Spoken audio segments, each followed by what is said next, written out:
Bain. I've been volunteering at the museum for 4 years. I like the museum because it gets to meet people, all kinds of people from all over the world. And my favorite aircraft is, of course, the Beech 18, which I flew in the late 50s and early 60s with 403 Squadron, which is just over here in Ken Borick Hangar. The history of the Beech 18 aircraft is a long, beautiful history. It was first developed in 1936 and it was made continuously until 1969, so it had a 33-year lifespan. The aircraft was also used during the war. There was 9,000 total Beech 18s built. 5,000 were built during the Second World War. They were used for navigational training, bombardier training, as well as multi-engine training for pilots. The Beechcraft Aircraft Company was originally founded by Walter Beech in 1936 in Wichita, Kansas. This particular aircraft was built in 1946. It was flown by an airline out of New York. Then it was acquired by the Department of Transport, who converted it into a radar aircraft. This one here, they acquired in 1954, and it flew with them until 1967. So it had a fairly long and very well-deserved life.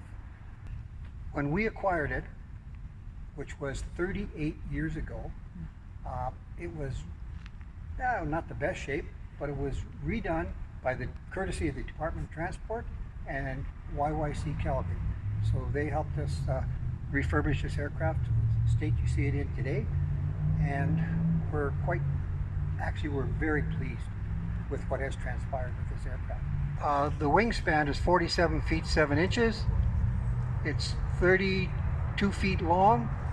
The tails are 15 feet apart. The one thing about this aircraft, being built in 1936, it is metal. A lot of the aircraft built in that era were cloth covered. So this is quite unique for this aircraft to be covered in metal. This aircraft is configured for 3 passengers. The normal configuration in the Air Force was 5, seat here and a seat back there. 2 crew, always 2 crew. When you're flying this airplane, it is a trick of an airplane to fly because it tends to want to roll on you. So a lot of the pilots were very good pilots. I had all the confidence in the world in the Air Force pilots that I was flying with. As you can see, it's a twin engine, variable pitch propellers. Each engine is 450 horsepower. This aircraft has a cruising speed of about 180 knots. And just a sidebar, a knot is 1/8 of a mile an hour faster than a mile an hour. Top speed about 220 knots. And it can go about 1,000 nautical miles is the distance this thing can travel. And it does use about 50 gallons of gasoline an hour. And it has 275 gallons of gasoline in it.